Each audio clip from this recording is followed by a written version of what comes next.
Unit পিএকিউর এই কোশ্চেনটা দেখে নাও, 2014 সালে এসেছিল।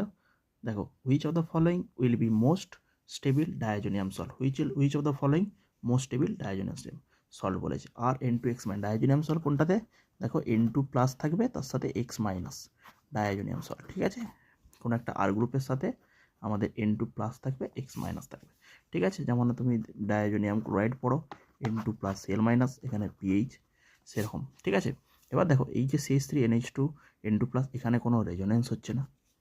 CH3CH2 N2 plus X minus, এখানে কোনো রেজোনেন্স হচ্ছে না, ঠিক আছে। এবারে দেখো, এখানে দেখো, যদি আমি বেঞ্জিন রিংয়ের সাথে যদি ধরি, এখানেও এর ডিরেক্ট রেজোনেন্সে টেক পার্ট করতে পারছে না, N2 প্লাস X মাইনাস, এই নাইট্রোজেনের সাথে এটা রেজোনেন্সে ডিরেক্ট যাচ্ছে না। শুধুমাত্র এইটা আমাদের, যদি আমি ডবল বন্ডগুলোকে এখানে যদি ডবল বন্ড দাও, এই ডবল বন্ড দাও, এই ডবল বন্ড দাও, দেখো এইটা আমাদের হচ্ছে একমাত্র রেজোনেন্সে পার্টিসিপেট করতে পারছে।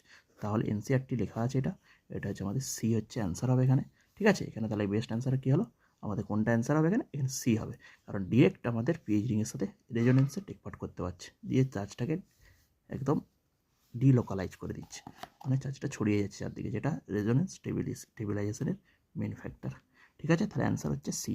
মোস্ট স্টেবল ডায়াজোনিয়াম সল্ট কী হবে, PH N2 plus X minus.